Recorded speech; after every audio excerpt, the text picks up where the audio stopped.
Datos, por si ustedes todavía no lo saben, vamos a ver esto. 6 estados renuevan gubernatura este año: Hidalgo, Tamaulipas, Quintana Roo, Oaxaca, Durango y Aguascalientes. Además, se renuevan autoridades en ayuntamientos de Durango y en Quintana Roo se van a elegir diputados locales. Déjate cuento el contexto de estas elecciones. Empecemos con Hidalgo y con Tamaulipas, 2 estados donde puede haber transiciones políticas muy importantes. El Estado de México e Hidalgo son los únicos donde nunca ha habido alternancia política en este país. En Hidalgo, de 1929 hasta la fecha, el PRI ha gobernado la entidad por 93 años. ¿Se imaginan eso? Casi un siglo en el poder. Pero esto podría cambiar en las próximas elecciones. El candidato de Morena es Julio Menchaca, para quien el panorama pinta prometedor. Él, actualmente senador por Hidalgo, y antes, en 2016, se presentó como candidato independiente para la presidencia municipal de Pachuca, consiguiendo el 8% de los votos. Del lado del PRI va la candidata Carolina Villano, diputada federal y actual secretaria del Revolucionario Institucional. Villano empezó con buenos números, pero poco a poco la distancia en las preferencias pues no ha dejado de crecer a favor del candidato morenista. Y pues parece ser que los resultados difícilmente le van a favorecer. Y eso que Alito Moreno supuestamente fue echarle la mano a Hidalgo, pero pues parece que más bien eso tuvo el efecto contrario. Y bueno, además de estos candidatos está Francisco Javier Berganza por Movimiento Ciudadano. Javier Berganza fue un cantante de baladas románticas y boleros que tuvo un éxito moderado en los años 80 y 90, aunque desde 1997 está en la grilla, sin mucho éxito, la verdad. Estas elecciones no indican tampoco que su carrera política pues vaya en ascenso.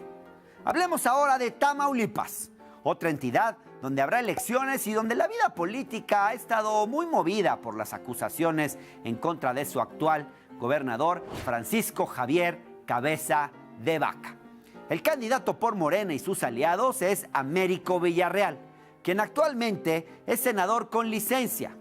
Como dato curioso, su padre fue gobernador de Tamaulipas del 87 al 93.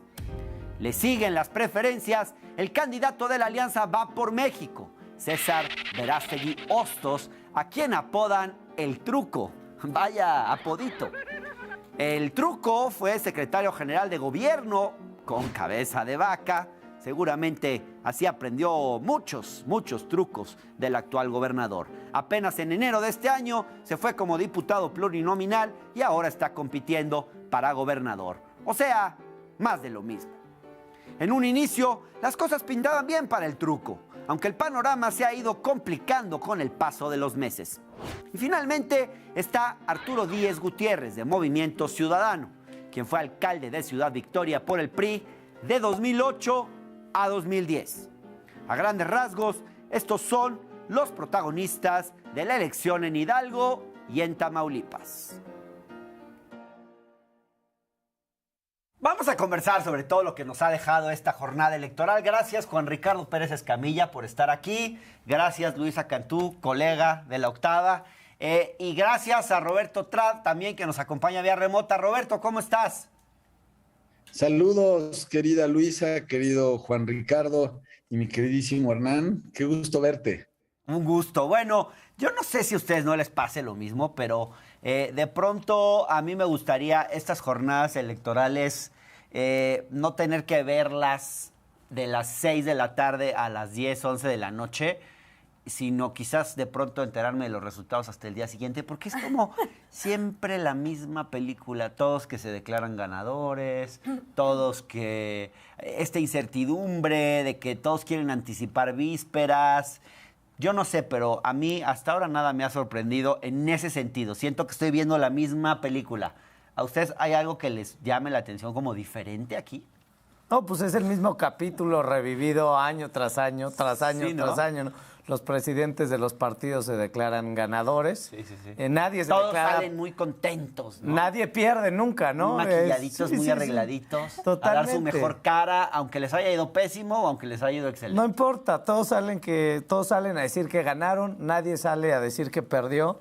Y al final del día alguien gana y alguien pierde, ¿no? Entonces parece que pues alguien acaba mintiendo, ¿no? Pero parece que el chiste de la película es salir a decir que ganamos, porque si Yo ganan digo ya... que todos, ¿eh? Todos es lo mienten mismo. al final, ¿o no? Es el mismo Sí, discurso. aunque en las formas de declararse ganadores yo creo que sí hay lecturas que hacer. Por ejemplo, sale Mario Delgado a decir, en cuanto cierran las urnas, mañana nos vemos en Toluca porque mi cabeza ya está en el 23, ¿no? Yo estoy en el Estado de México y al 24. Sale Marco Cortés a decir, este es el momento de que todos, Movimiento Ciudadano, no lo dijo, los que se asumen oposición, se sumen a esta alianza porque ya estamos viendo que ir juntos es la única manera rumbo al 24. Entonces sí, es lo mismo de siempre, pero creo que hay pistitas a seguir. Hay cositas, hay detalles. Exacto. Roberto Trat, ¿qué te ha llamado la atención de esta elección en general, pues?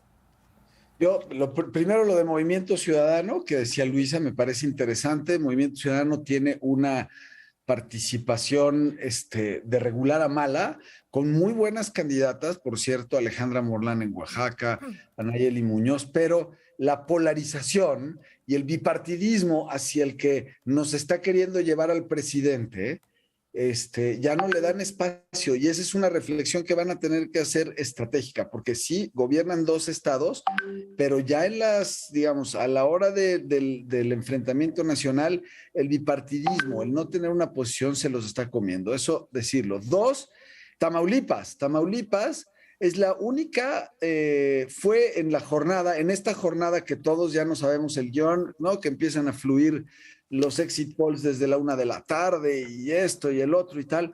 Tamaulipas es la única elección que los exit polls no cantan con suficiente claridad desde un principio. Aunque el triunfo pareciera, como se ve en los primeros 18% que lleva el PREP, lo tienes que vi, pareciera que el triunfo es muy claro para Américo Villarreal. Déjame te interrumpo ahí, Roberto. Tamaulipas se instalaron 300 casillas, el Estado tiene un padrón electoral de 2.6 millones de personas y, bueno, al momento de este programa, como lo decía Roberto, pues no es claro quién ganara, pero hay que recordar que las encuestas pues estuvieron dando como triunfador a Morena. El Financiero mostraba que Américo Villarreal tenía pues una ventaja de 10 puntos aproximadamente sobre César Villarreal, que le apodan el Truco. Hijo, qué feo apodo, ¿eh? Sí. Hace pocos días la directora de encuestas de Reforma declaraba que Tamaulipas es una entidad difícil de encuestar también por el clima de violencia. No sé si pues estén de acuerdo en esto, pero en ese sentido pues podemos esperar muchas sorpresas en Tamaulipas. Quizás sea uno de los temas que se estén discutiendo más los próximos días, ¿no, Juan Ricardo? Pues nos tenemos que esperar a ver los resultados de la elección. O sea, sí, todas las encuestas marcaban que Morena iba a ganar. En las elecciones pasadas en Tamaulipas, Morena consiguió una mayoría en el Congreso. Hay que recordar esta controversia que hubo, que el gobernador está desaforado por el Congreso por el Congreso Federal y en el Congreso local lo mantuvo. Sin embargo, después perdió control del Congreso y esta semana la Suprema Corte iba a dar una solución respecto a esta controversia.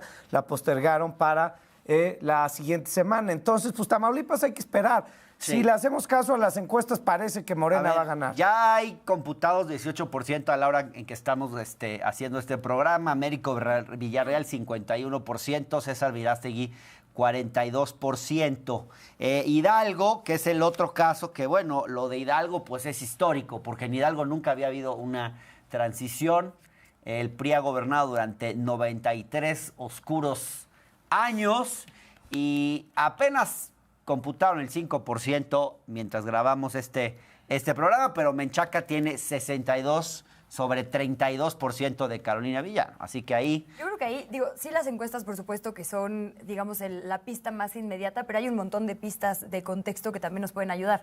Sí. Yo he visto como muchos análisis últimamente que dicen, bueno, es que en Hidalgo y en Oaxaca los gobernadores actuales entregaron o no hicieron como ningún esfuerzo realmente por contener a Morena. Pero si vemos los datos duros, justo hablemos de Hidalgo y de Oaxaca, el presidente Andrés Manuel López Obrador obtuvo el 60% de los votos en Hidalgo en el 2018 contra, por ejemplo, 18 del PRI.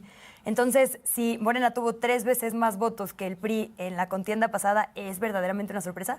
Tamaulipas es igual. Claro, Andrés Manuel tuvo 48 votos contra 13% de MID. Es decir, ya había un favoritismo por Morena desde el 2018 que se veía clarito. Entonces, yo ahí difiero de que se entregaron estos estados por parte del Siempre PRI. les encanta Ya se totalmente veía. explicaciones, ¿no? Digo, Sí, seguro hay qué algo, buen Dios punto. no metas más a fuego por nadie, seguro Sí. hubo negociaciones, pero los datos duros ya nos indicaban que ahí estaba avanzando muy fuerte Morena. La verdad es que no es tanto Totalmente, una hubiera sorpresa. ganado quien hubieran postulado. ¿Cómo lo Totalmente. ves, Roberto? Oye, son gobernadores que siguieron el instinto del clamor popular, diría Luisa.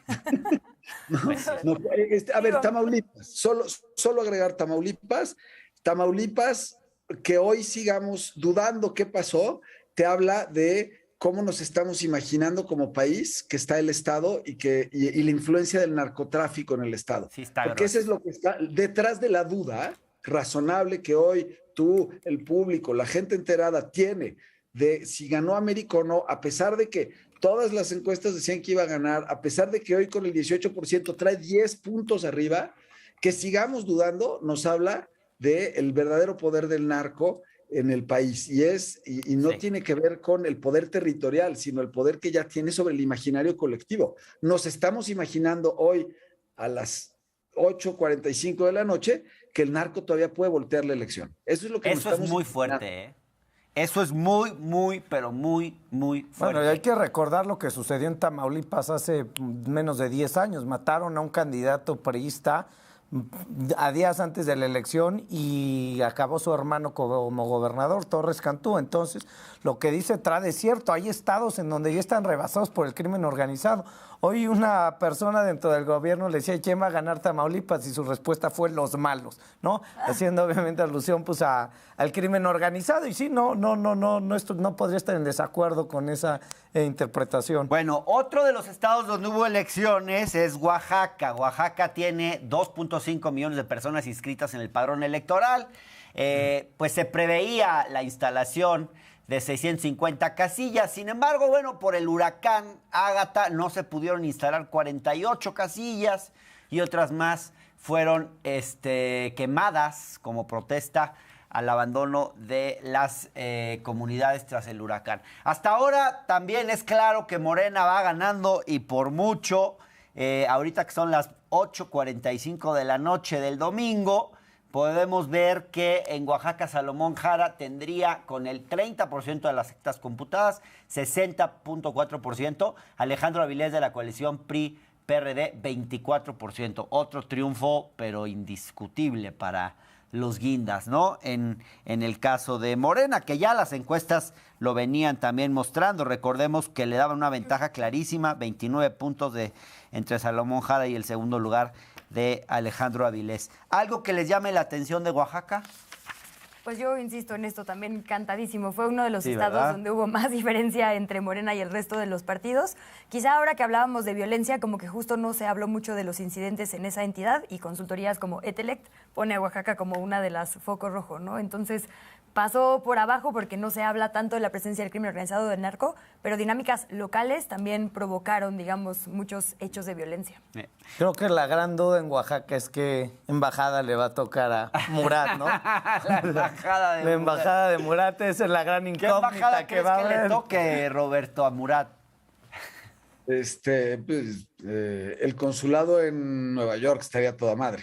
Pero sería pensar que Morena no tiene su propia fortaleza en no. Oaxaca, ¿no? No, totalmente. O sea, Moreno hubiera ganado quien hubieran postulado, Con da Murat o lo sin mismo. Murat. Fue ¿Cómo? un Sin Lo Murat, que ¿no? pasa es que Murat pues sí ha sido como que muy solícito. Sí, fue un alumno obediente, digamos, ¿no? Escuchó- Entonces, Entendió lo dónde premiarán. estaba el lado correcto de la historia. Hace No, tiempo lo totalmente. entendió No y- había por dónde hacerse.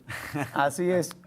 Quintana Roo, que es otro de los estados donde hubo elecciones con muy poquitas actas computadas hasta este momento, 3.5, Mara Lezama 54%, Laura Fernández 18.2%. Aquí también la fortaleza de Morena es muy, muy clara. Ahí tenemos en pantalla una de las encuestas que figuraron, pues la del Financiero en las últimas semanas, donde ya se preveía, esto, ¿no? Así Quintana Roo, la candidata Mara Lezama muy, muy, muy fuerte desde el principio, no se logró hacer alianza ahí. Yo no sé ahí, Roberto, por ejemplo, si tú te has puesto a hacer algunos cálculos del tipo de análisis que podría estar haciendo la alianza PRI, PAN, PRD, de cómo les va cuando se logran aliar y cuando no, y si en este caso el no haberse logrado aliar cambió en algo las cosas o no hubiera cambiado en nada las cosas. Digamos, una alianza más amplia en Quintana Roo que hubiese habido, ¿no? Bueno, primero decirte que no sé por qué me lo preguntas a mí, genuinamente. Segundo, decirte... güey, ¿Por qué? ¿Tienes decirte algún conflicto de interés? No, para nada. Ok, no, ok. no, es una broma. Ya ves que dicen cosas de mí. Ok. No, yo no, Bueno, ni sé. No sé de qué me hablas. Lo más importante es que en esta ocasión la alianza sí funcionó. Ganaron los dos primeros estados aliancistas, que son Durango y Aguascalientes. Ojo con eso. El año pasado no ganaron estados aliancistas. Los que ganaron y las que ganaron desde la oposición ganan sin alianza. Es decir, Samuel, está Maru Campos, el de Querétaro, ¿cómo se llama? Curi. Ya, ganan sin la alianza. En esta ocasión ganan con la alianza. Y me parece que sí estamos viendo un fenómeno en el que ya el elector, digamos, no López Obradorista, por no etiquetarlo como de algún partido, el elector no López Obradorista ya está viendo en la alianza un espacio, un espacio interesante, ¿no? Y lo vimos, el resultado en Oaxaca, no hubo alianza y ve cómo les fue. Independientemente de que si suman o no se suman ni se restan aritméticamente los puntos de una alianza. En Quintana Roo ve cómo les fue, Sí. y la única que pierde fuertemente, bueno, la alianza pierde Hidalgo y pierde Tamaulipas. En esta ocasión la alianza se va 2-2 y eso es un éxito para la alianza. Para mí, un ganador de esto es la alianza. Luisa. El concepto de la alianza. Sí, mira tú. Yo difiero y ahí me voy a robar un punto que he escuchado de Juan Ricardo. Yo creo que Morena no tenía nada, ¿no? Entonces cualquiera que ganara era ganar y los otros teniendo gubernaturas como oposición en realidad defendían. ¿Dónde Entonces, dices que Morena decirle no tenía triunfo nada? en Pues, ninguna de estas. De pues. las 6 que están en juego no había una sola de Morena, pues sí, Morena gana. Exacto. Aunque hubiera sido una, está ganando, pues, porque los demás defienden. Entonces, Claro. yo no sé si le diría triunfo a la oposición, pero sí concuerdo en que y sobre todo la elección pasada media, con la Ciudad de México se dieron cuenta de que sí hace diferencia sumar a todos los partidos o solo a algunos. Justo la capital, la gran lección fue que el PRI hizo la diferencia en alcaldías como Azcapotzalco, que si desde el 18 hubiera habido esos votos, igual y no la ganaba Morena. Creo que esa fue una lección importante justo rumbo a esta, y solo cerraría con ese estado diciendo que Mara Lezama es como agridulce, porque si bien como mujeres estamos celebrando que cada vez más gubernaturas son ocupadas por mujeres, ella tiene ahí una deuda feminista importante en Cancún, ¿no? Entonces es como una de las que quedan a deber. Cuéntanos de la deuda feminista. Pues tú te acordarás de esta protesta que fue pues sofocada o interrumpida, violentada a balazos. Sí, a balazos con una fuerza Cuando brutal. ella era la alcaldesa de Cancún. Y ha habido ahí como varias exigencias de género que como que no quedan del todo resueltas. Entonces sí, creo que en ese sentido hay expectativas sobre todas las mujeres que llegan y con ese antecedente pues va a haber más. ¿Cómo ves el tema, Juan Ricardo? ¿Qué lecciones crees que eventualmente saque la alianza de estas elecciones en 6 estados? Aquí haciendo una aritmética rápida, si sumamos las elecciones del año pasado, que fueron 15, más estas que fueron 6, son 21 gubernaturas en juego, ¿no? De las cuales Morena ganó 16, ¿no? O sea, les partió la madre. Para pues hablar sí, en les ganó, les español. partió la madre, así, total, Hablar ¿no? con corrección. La alianza gana 5. A 2000, digamos, hacia el 2023, ¿qué queda? El PRI va a quedar con 2 gubernaturas, Coahuila y el Estado de México. La última Que elección... ya se pueden empezar a despedir, ¿no? Pues yo no sé, todavía no lo sé, la verdad, Del pero... Estado de México, sí. Pero la última elección que ganó el PRI fue la del Estado de Luisa México, dice que del Hernán. Estado de México, sí. Fue yo hace- también. Bueno, yo también pensaría que sí. Mayoriteamos. No, Roberto total. Trad ya se ¿Qué puede votas? despedir del Edomex, ¿no? El PRI.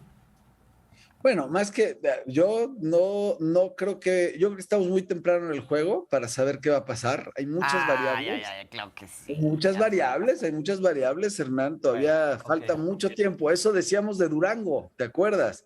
Apuesten. Para que alguien tenga la razón. A ver, Pero atendiendo a lo que decía Luisa, yo creo que sí fue un triunfo para la oposición porque cetis paribus, la oposición tendría que perder todo. Es decir, recordemos que en el 2018 solo ganaron, la oposición solo gana Guanajuato.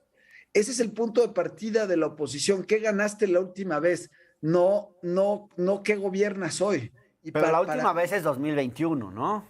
No, la última, bueno, pero estos estados no estuvieron en 2021. Ah, ya, ok, claro, Sí, sí, sí. te O sea, entiendo. las gubernaturas no estuvieron en 2021. Un ejecutivo, Claro. pues, no estuvo en 2021.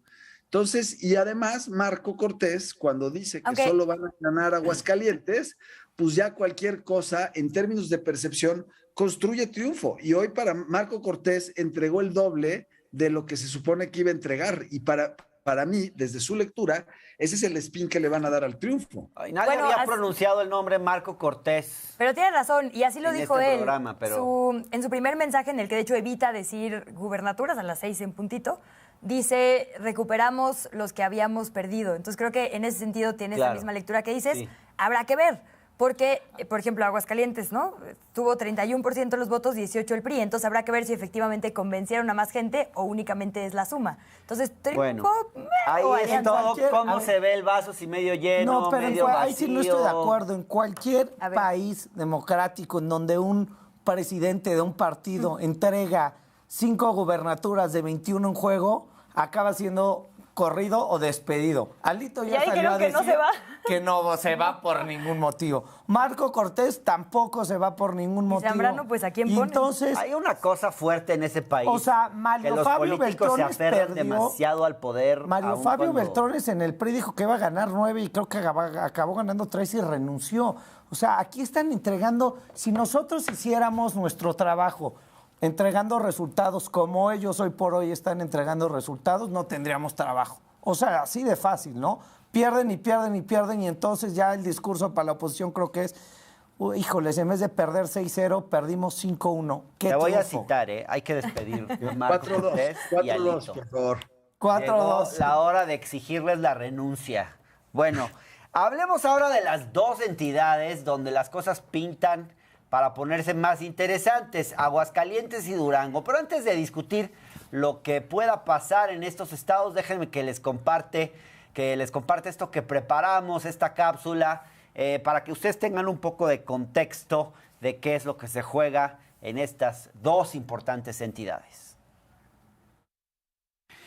Difícilmente se recordará las elecciones de 2022 como competidas o reñidas. La verdad es que los resultados ya están más o menos cantados y es muy probable que pronto se vestirán de guinda 4 estados de la República al menos. Pero en dos de esos estados, en 2 de los 6 que compiten para gobernador, las cosas no están tan claras. Durango y Aguascalientes. Déjate cuento cómo está el panorama en estas dos entidades.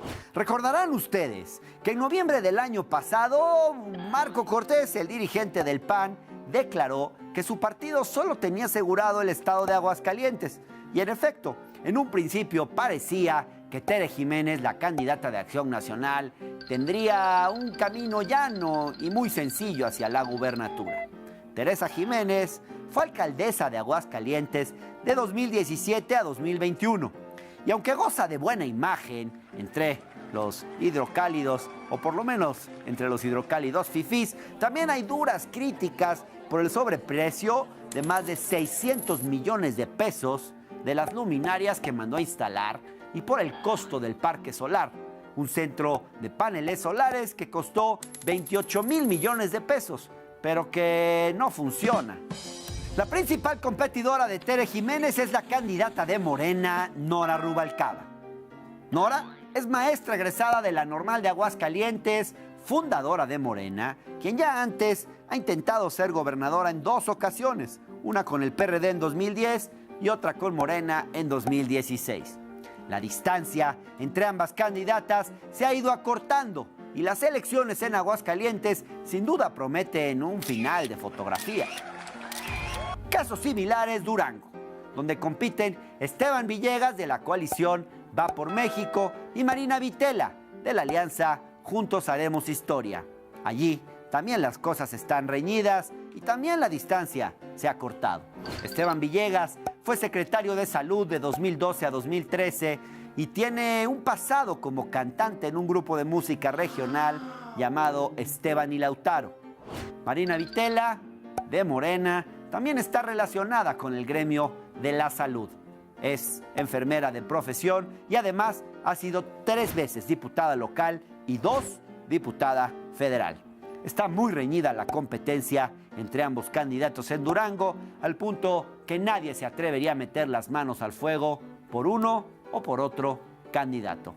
No le quiten el ojo a la pelea, a lo que pueda suceder, tanto en Aguascalientes como en Durango. Sin duda se va a poner interesante y no sería raro que esto terminara en impugnaciones por los resultados y que eventualmente las elecciones en Durango y en Aguascalientes se terminen resolviendo en los tribunales.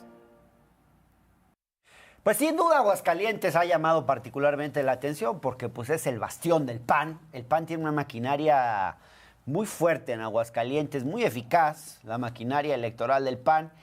Y bueno, sin embargo, a mí parecía como que la cosa se había ido cerrando, ¿eh? O sea, sí se fue cerrando. Veamos, por ejemplo, la encuesta del Financiero y sí vimos cómo la cosa se fue cerrando bastante, pero pues los datos que tenemos ahorita, que son casi las 9 de la noche del domingo, no parecen indicar que Morena pueda ganar. 33.7% contra 55.3% de Tere Jiménez, esto con casi el 60% de las casillas computadas. Entonces, pues, yo sí pensé que que los resultados se iban a acercar más, la verdad. Me sorprende el resultado. Pensé que Morena iba a tener mejor resultado ahí. ¿Cómo lo ves tú, Roberto?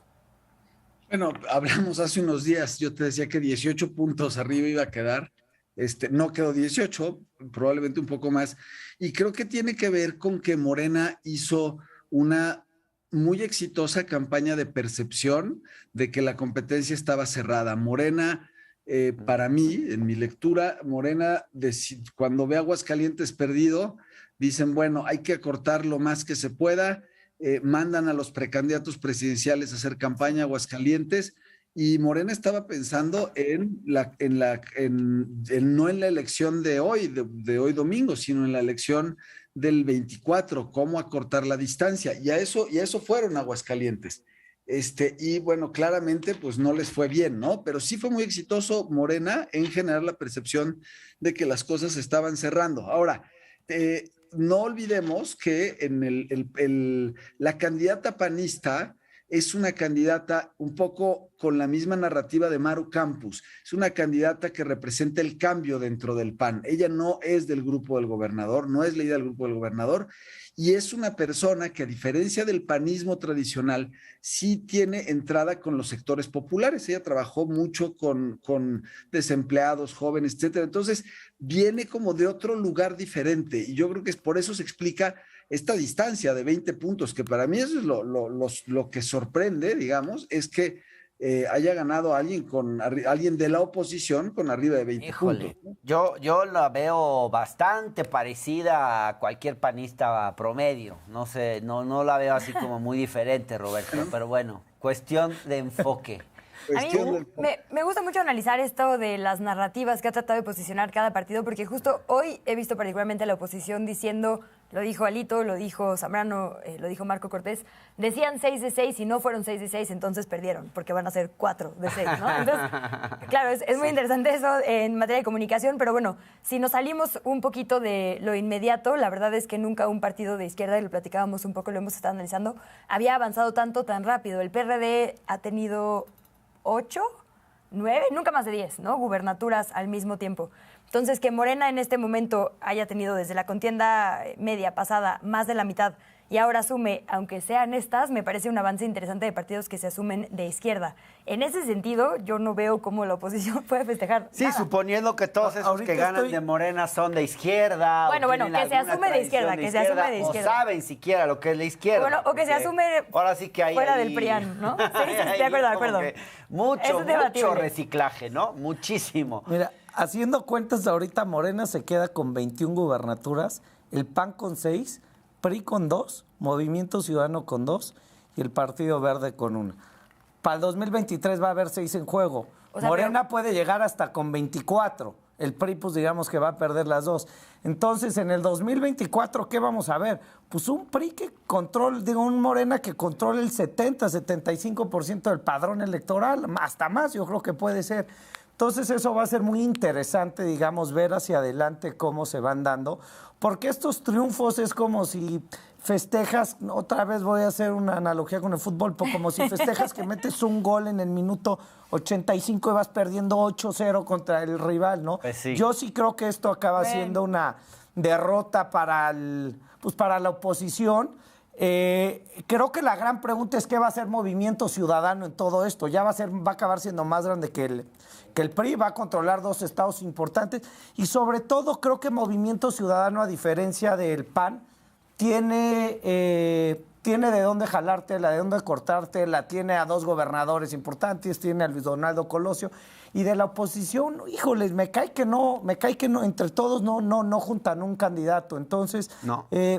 va a ser importante e interesante ver la estrategia que asume Movimiento Ciudadano. Bueno, hablemos de Durango. En Durango se instalaron 397 casillas. Es sin duda el estado donde las cosas pues prometen ponerse más dramáticas por la poca distancia que mostraban las encuestas entre Marina Vitela de Morena y Esteban Villegas del PRI. Pero pues bueno, por ahora los resultados preliminares hablan de una elección, pues digamos que más o menos, menos cerrada que Aguascalientes, pero sí creo que hay una distancia considerable, digamos. Solo hay 9.3% actas computadas a las 9:03 de la noche de este domingo, pero Esteban Villegas pues ya aventaja con más del 55% y Marina Vitela 37%. Yo pensé que en Durango sí podía ganar Morena, la verdad.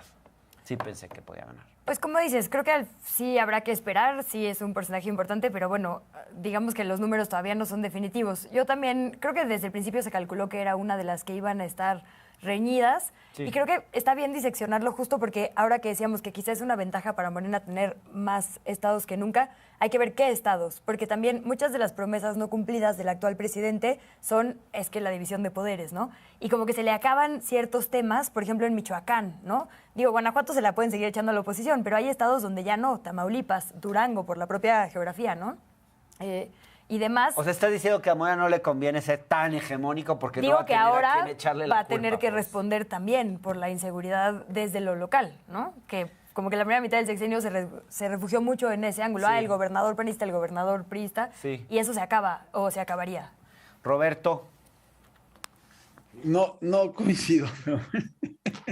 O sea, Échale. cualquiera quiere ganar, ¿no? O sea, como que la chequera de Durango. Pero la para- maroma estaba buena, Roberto. ¿Eh? No digo que no Como para quieran ganar, decir, digo que va a no ser un está tan reto. mal haber Qué bueno perdido que lo ese. reconoces. Oye, a ver, Durango otra vez nos vuelve a hablar del bipartidismo hacia el que nos está conduciendo el país.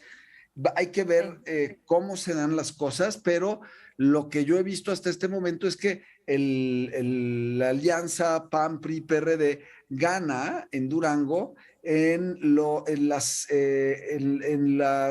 geografías, digamos, de clase media urbana. en lo que se parece a la Ciudad de México, el mismo votante, el mismo perfil de votante de Azcapotzalco que mencionabas hace rato, Luisa, es el que votó en esta ocasión en Durango. No se expresaba en las encuestas una distancia tan grande. Hay que esperar a ver cómo queda la distancia, pero no se esperaba una distancia tan grande.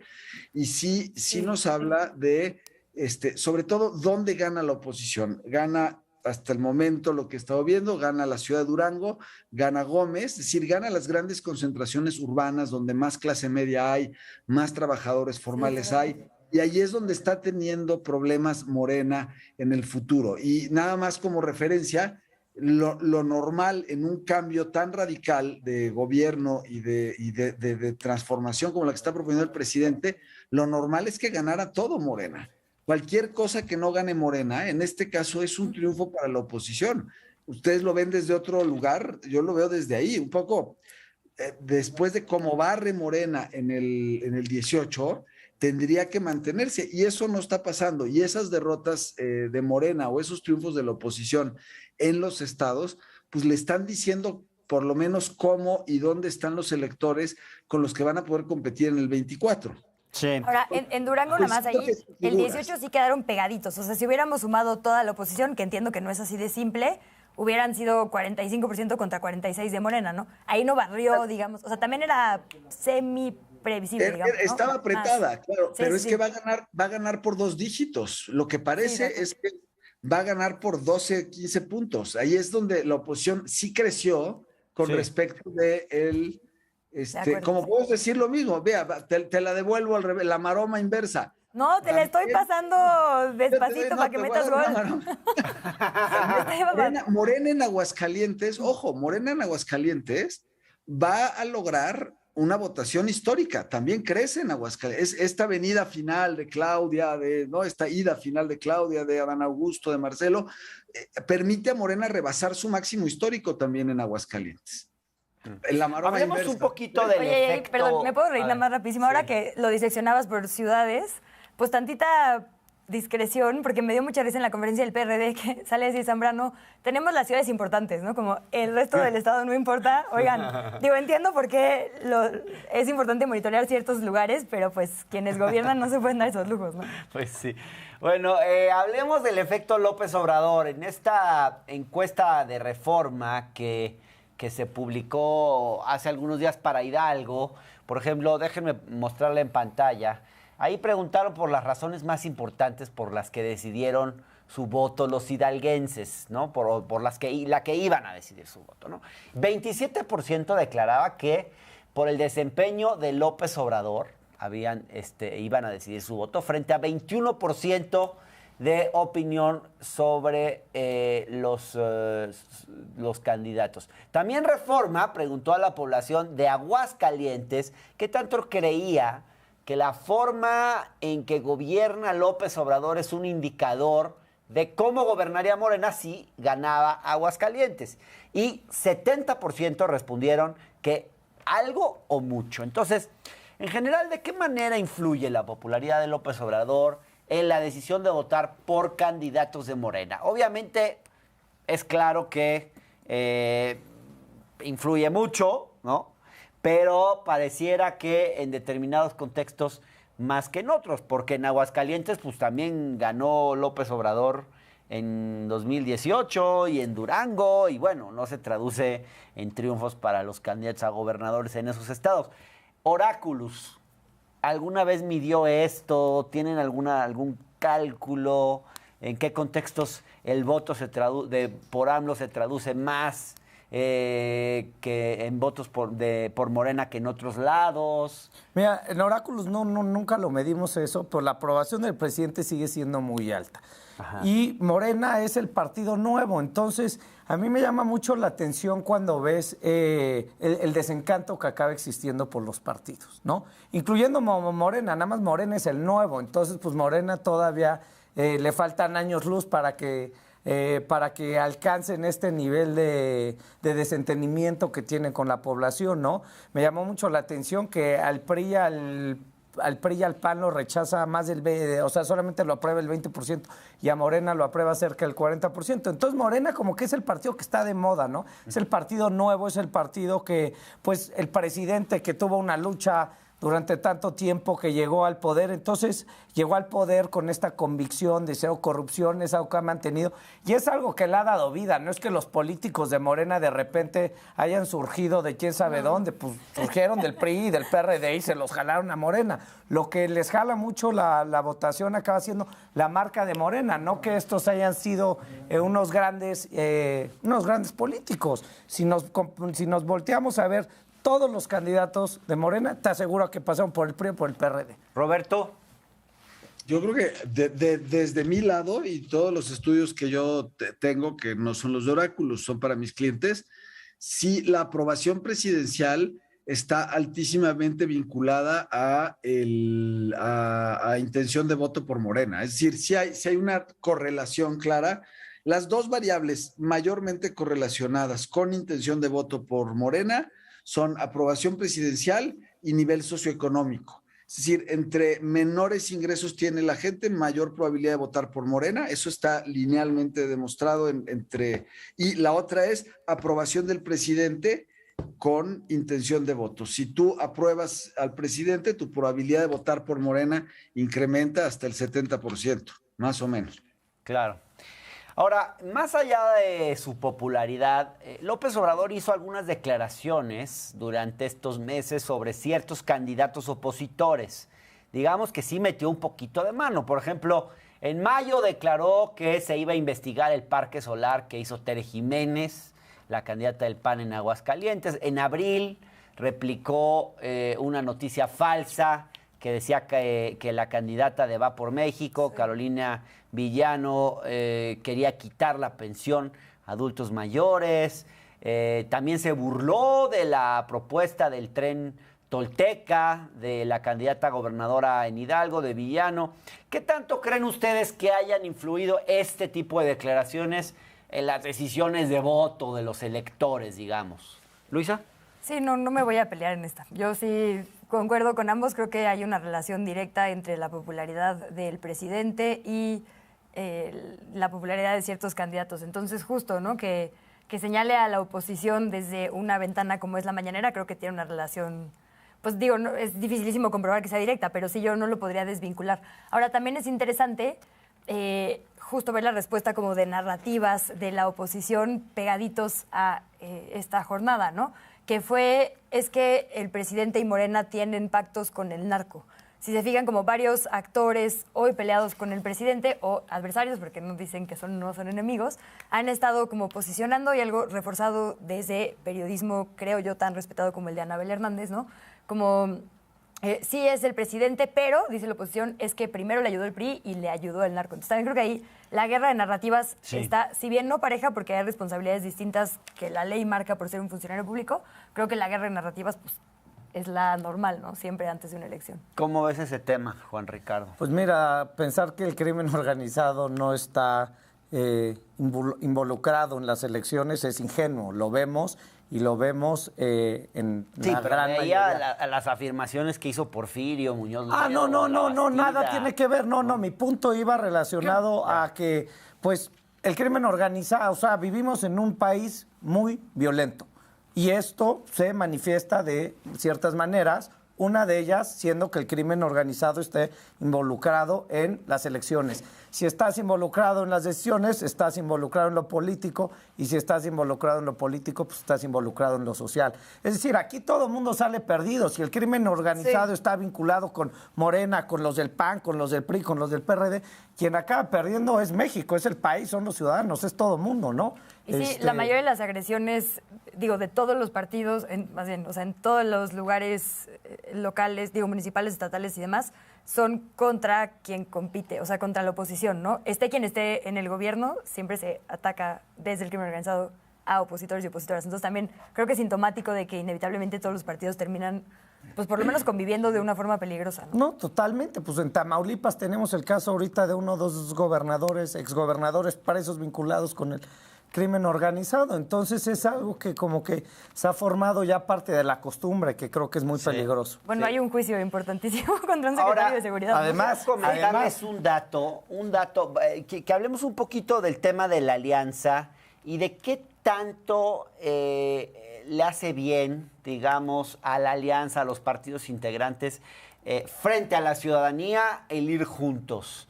Porque fíjense ustedes, un dato que me llamó la atención de que se publicó la semana pasada fue de una encuesta de Reforma donde se mostraba que 52% de los hidrocálidos están en contra de que se hayan aliado el PAN y el PRI. Fíjense ustedes, solo 17% estaban de acuerdo en esa alianza. Entonces, pareciera que el PAN, pues solito, podría haber ganado las elecciones en Aguascalientes. En verdad, digamos, ¿qué tanto suma que se unan los partidos cuando pues algunos de estos están en el descrédito? Como es el caso del PRI, que en esta elección, pues lo vimos, digamos, tocar fondo. Todo lo que vimos, los audios de Alito, etcétera. Pues por eso hago la pregunta, ¿cómo lo ves tú, Roberto Trad? Yo lo que estoy viendo es que desde el año pasado, estamos viendo dos tipos de campañas electorales. Las campañas electorales que se circunscriben a los temas nacionales y que se meten en la narrativa nacional, y las campañas que se meten en la narrativa local. Particularmente las dos que gana la oposición este año son campañas en las que nunca escuchaste ni a Villegas ni a Tere Jiménez, nunca los escuchaste como meterse en temas nacionales, hablar del presidente, ¿no? Mientras que el año pasado la mayoría de las elecciones estatales eran elecciones de oposición al presidente.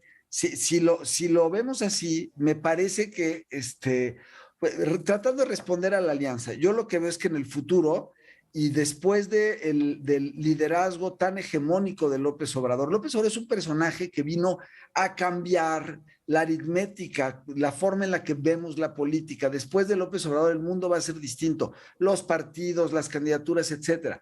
Yo creo que vamos hacia a un sistema mucho más candidatista que partidista.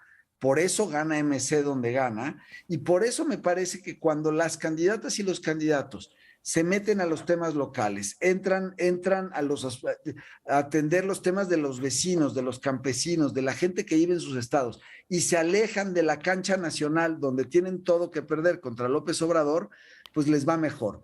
No así a las candidatas y candidatos de Morena. Si tú eres un candidato o candidata de Morena, pues lo que quieres es que el presidente te sume sus votos, como fue el caso de Salomón Jara. Yo no sé si Salomón Jara va a tener más votos que López Obrador en Oaxaca, seguramente no, porque López Obrador en Oaxaca es un fenómeno, ¿no? Claro. Y entonces tienes estas dos dinámicas que se están dando en las elecciones estatales. Claro, Luisa.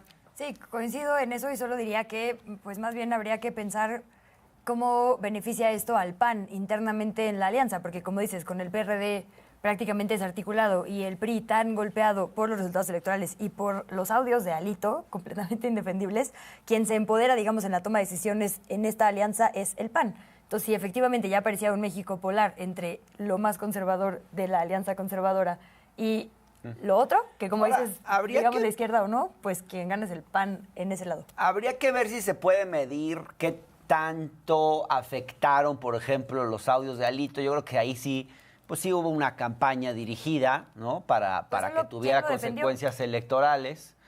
Claro, pero salieron a defenderlo Zambrano, salió a defenderlo el otro, de alguna forma, ¿no? Entonces, no sé qué tanto se pueda eventualmente medir el efecto Alito en los resultados de estas... No sé si desmarques de empresariado, por ejemplo, o sea, de muy fotografiados allá, no tanto ahorita. El descrédito del PRI viene desde antes de Alito, o sea, ahorita a Alito le estamos dando demasiado crédito. Pero ¿por qué el PAN no trae descrédito también? Sí, pero nada que ver con el PRI. Con o sin Alito, el PRI ha perdido todo. O sea, hay que remontarnos hasta, digamos, años anteriores y vemos que los resultados del PRI han sido terribles.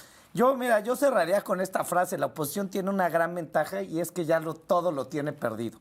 O sea, solo puede ganar. Y el gobierno tiene una gran desventaja, que ya tiene todo ganado y solamente puede perder. Si van juntos o van revueltos o van medio de la mano, pues poco, creo que habrá poca diferencia. El gran reto para mí creo que es la Ciudad de México. Esa es la gran incógnita en el 2024. ¿Qué va a pasar en la Ciudad de México? Porque si bien la presidencia creo que la tienen casi perdida, no así la Ciudad de México. ¿De verdad? ¿La oposición, dices? Sí. ¿Encontraste alguna información, Luisa? No, solo decir que ya a las 9:21 el consejero presidente del INE, Lorenzo Córdoba, está subiendo los resultados de conteo rápido en las diferentes entidades. Por si quieren revisar una a una, ya está en la cuenta. Ahí Entonces, ya lo pueden checar. Bueno, una de las cosas interesantes de esta elección es que podríamos ver al PRI pues, reducido a gobernar, ya lo anticipaba Juan Ricardo, solo 2 estados, Coahuila y el Estado de México, que es algo inédito en la historia contemporánea de nuestro país. Pues creo que algunos de nosotros no sabíamos si íbamos a vivir para contarlo.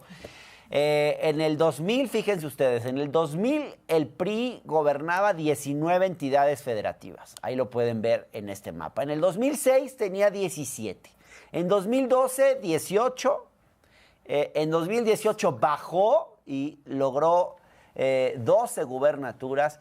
Y para 2021 pasó de tener solo 4, ¿no? Pasó a tener solo 4 y tras estas elecciones podría tener solo 2. Entonces, pues se queda solo con el Estado de México y con Coahuila, que tienen elecciones el próximo año. Entonces, pues creo que sí podríamos estar viendo el fin del PRI como un partido, digamos, sobre todo con control territorial y un partido que se quedaría básicamente solo como un partido parlamentario. ¿Cómo lo están viendo ustedes, Juan? A ver, Roberto, tú dices que no ves el fin del PRI, ¿verdad? No, primero, Durango es un candidato priista. Ah, tienes razón. Y yo creo que en la narrativa, otra de las narrativas, justo decía Juan Ricardo, la oposición lo que gane es ganancia. Bueno, en las narrativas, el PRI tiene su segundo triunfo en 6 años, ¿no? Después, en 5 años después del Estado de México. Entonces, ya, como narrativa. Sí. Pero ya puede decir que ganó algo, sí. Claro, y lo va a decir, es tan así su chamba. Pero el otro tema que me parece relevante es que es este fenómeno que yo le llamo la gentrificación del voto del PRI. ¿Qué pasa? Tú observas el comportamiento electoral de Morena y donde hoy está ganando Morena, en las secciones electorales donde mejor le va a Morena, son las viejas secciones electorales priistas, las que nunca perdió el PRI entre 94 y 2015, digamos, ¿no? ¿Qué es lo que pasa? Que quien vino a sustituir en términos de un partido popular al PRI es Morena, y eso es un poco lo que le va a pasar al PRI. El PRI va a terminar va a terminar en la posición de la derecha en el nuevo bipartidismo. Así es, el nuevo bipartidismo que se nos viene va a juntar en una amalgama todas las fuerzas políticas, e incluso va a empujar a MC, si no lanza un candidato como Luis Donaldo, que me parece que es el único que puede ser competitivo, si MC no se junta, digamos, pues van a ir desapareciendo también, porque los extremos tienden a llevarse la mayoría de los votos. Y eso es lo que le ha pasado al PRI. El PRI se gentrificó. Los priistas ricos se fueron al PAN, los priistas pobres están yendo a Morena, y hay un priismo que se está quedando ahí al final, y vamos a ver cómo funciona en los próximos años, qué posiciones toman. Si el PRI logra correr la alianza al centro, hay que ver.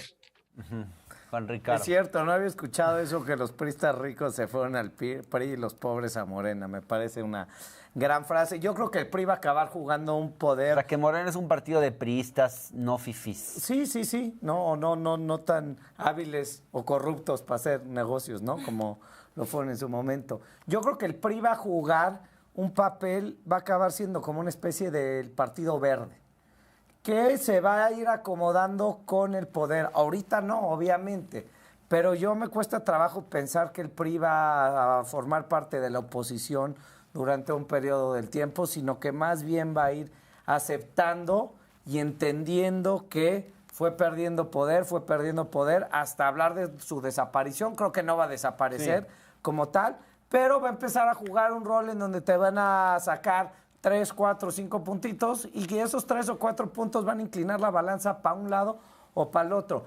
Entonces, yo creo que el PRI va a acabar siendo, además creo que cumple con todos los elementos. O sea, el PRI y el Verde es un partido muy parecido. De hecho, el Partido Verde nace porque un presidente priista lo permite, ¿no? Entonces, yo creo que hacia allá... El PRI por lo menos tiene una historia que no tiene el Partido Verde, ¿no? Tiene una historia, tiene referentes de personajes importantes. Sí. Es difícil hacer esa comparación e igualar al PRI al Partido Verde, ¿no? Yo creo que así. Creo que le guste mucho a varios priistas tú. No, seguramente no les gusta. Sí. Seguro a ninguno. Seguramente no les gusta, pero se habló mucho, durante mucho tiempo se habló de la refundación del PRI, de cambiarle de nombre.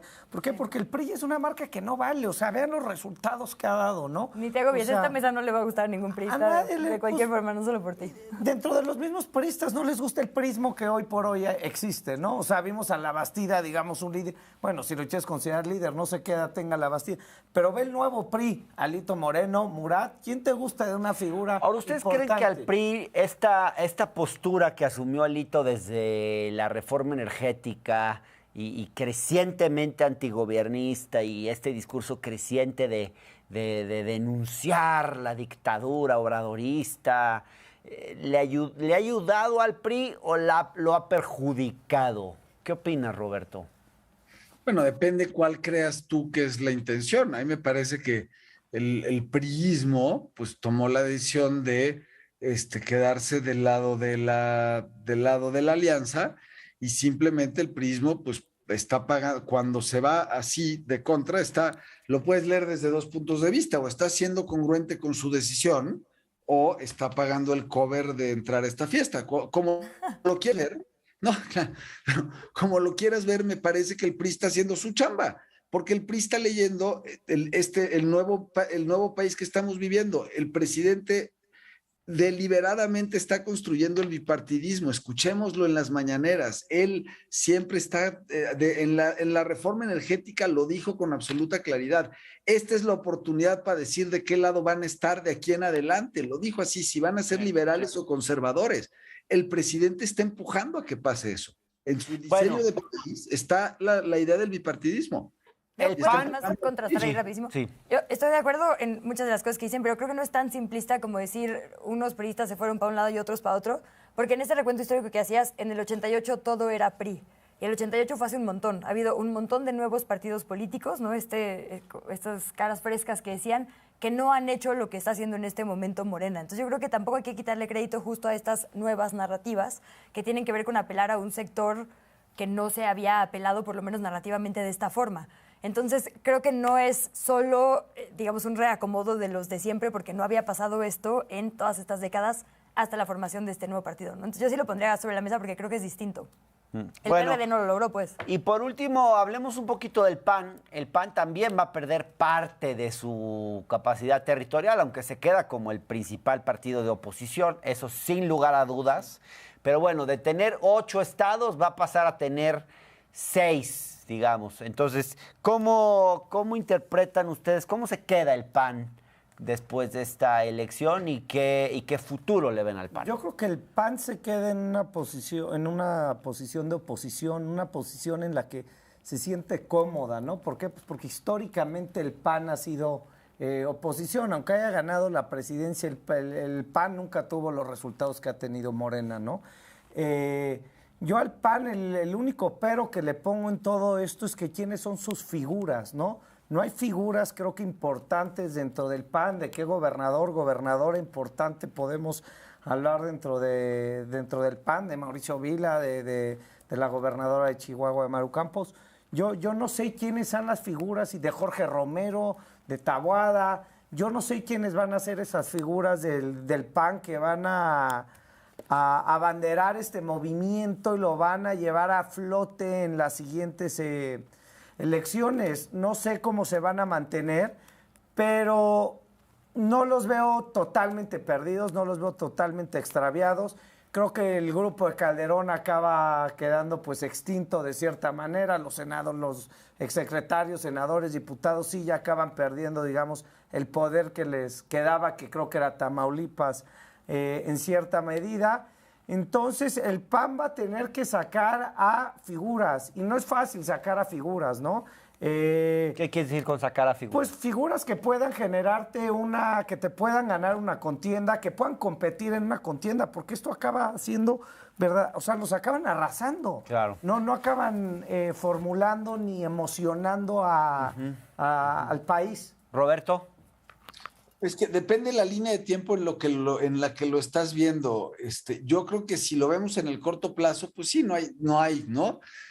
O hay muy pocas, pues, pero a mí me parece que como fenómeno lo que estamos viendo es el crecimiento de figuras locales que van a crecer a lo nacional. Es decir, el propio proceso del PAN y el propio proceso del calderonismo apagó la renovación generacional en el Partido Acción Nacional durante muchos años.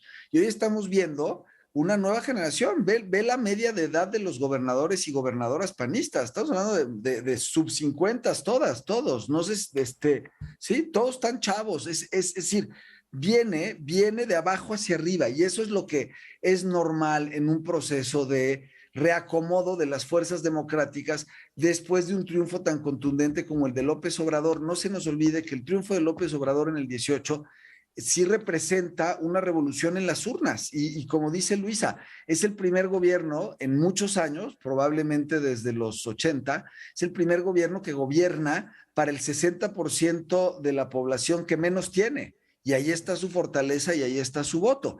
Y este recambio, este reacomodo de fuerzas que estamos viviendo en el país, pues obliga a la emergencia de nuevos liderazgos que van a nacer de los estados y va a ser de la periferia hacia el centro, como fue el nacimiento del PAN en su momento en el siglo pasado, ¿no? Que vino de la periferia hacia el centro. Y esto mismo vamos a ver los próximos años. Y ahí habrá priistas que se cuelguen, como Esteban Villegas, en esta nueva lógica bipartidista.